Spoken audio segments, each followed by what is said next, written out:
Goeiemôre almal.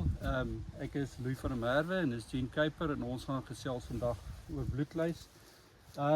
Ons is nog baie in die beginstadium van bloedluis in die seisoen. Later in Januarie dan raak dit meer. So ons het dit nou hier gevind op een plaas in Elgin. Ek vind in die Villiersdorp area wanneer dit meer warmer is dit al verder heen, maar hier in Elgin kom dit voor so tiktak. So wat ons gewoonlik doen is op die stadium dan as ons dit so vroeg gewaar, dan spuit ons met 69 500 ml per hektaar en Silhouette 300 ml per hektaar. Ja Jean, ek weet nie of jy iets wil bylas miskien nie. Louis, ek dink is belangrik om te sê hoekom ons die Silhouette insit. Die Metarhizium is 'n swam wat die bloedluis of wolluis doodmaak. Hy groei in hom in en hy neem sy ingewande oor en hy maak hom dood. Maar sit die Silhouette by, want die witluis maak mos al die fluff. Yes. En die Silhouette help vir die spore om daardeur te penetreer, Ja. sodat dit kontak met die witluis kan maak, want die spoor moet kontak maak met die insek.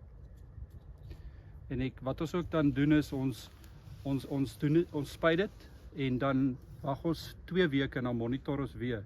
So dis net sê jy gaan weer spuit na 2 weke nie. In baie gevalle as jy dit spuit dan hoef jy nie weer te spuit nie. Daar's ook 'n wespe, 'n Felis milis wat inkom. Hy lê sy eiertjies in die bloedluis en dan broei hulle uit en hulle maak dit sulke gaatjies wat dit maak in die bloedluis en dan vreet dit die babietjies wil ek amper sê, die kleintjies vreet dit en dan maak dit daai gaatjies en dan dood hulle ook. Ja, so dis belangrik om te kom kyk wat gebeur het, want dit is nie asof die bloedluis afval en hulle is dood nie. Wat baie lekker is, maar dit werk nie so met biologie nie. Dis 'n stadige doodmaakproses.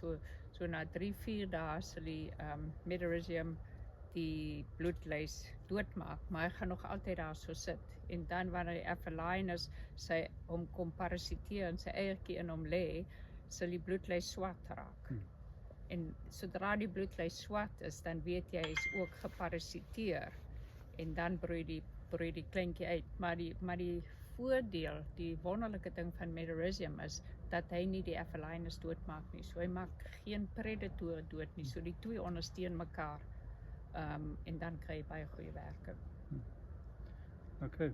Ja. Dankie Jean. Okay.